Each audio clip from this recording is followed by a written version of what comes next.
I'll speak very quickly in English. We're here today, a wide coalition of the Chinese and Asian community, leaders, grassroots leaders, seniors, young people, labor unions, elected officials, present and former, all here to say we oppose Proposition H.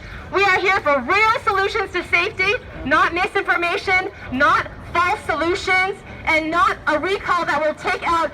The district attorney has done more for the Chinese and Asian American community, more for victim services, more for multilingual services, more for comprehensive solutions to safety than any DA before him. And the first speaker I'd like to invite up is retired Judge Julie Tang.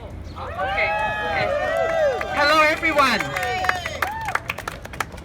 I just wanted to say without a doubt and unequivocally that there is not a thread of evidence that would prove the recall of Chesa Boudin, a duly elected DA of San Francisco, would get rid of San Francisco's homeless problem and suddenly make all the crimes go away in San Francisco.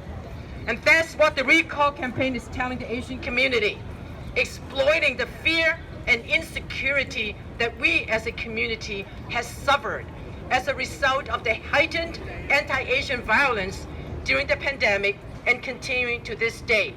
Don't buy it. Look at the crime statistics. According to the San Francisco Police Department's and DOJ's dashboard, crime in San Francisco has steadily gone down since Boudin took office.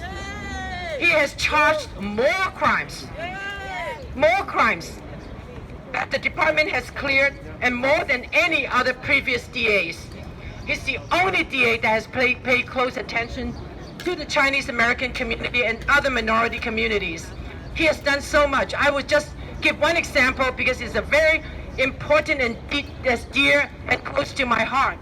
And that is he provided minority interpretation and translation services for all victims.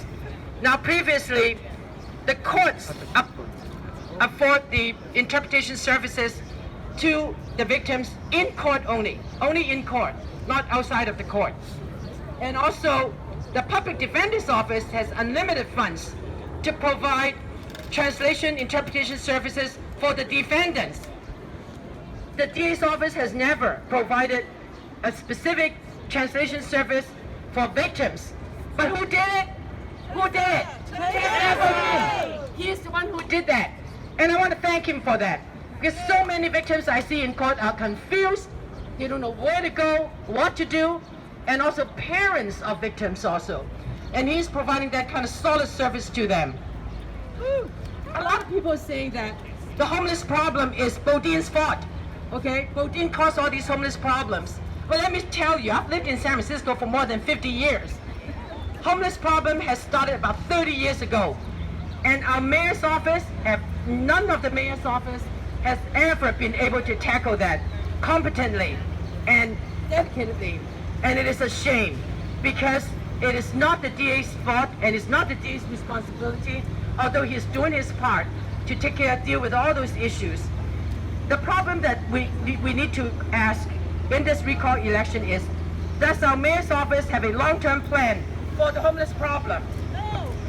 Does the 2021-2022 $662 million police budget and another increase of $27 million for next year include a plan to target anti-Asian hate crimes? No. What kind of laws, rules, and regulations can target the mental health and drug problems our population is suffering from?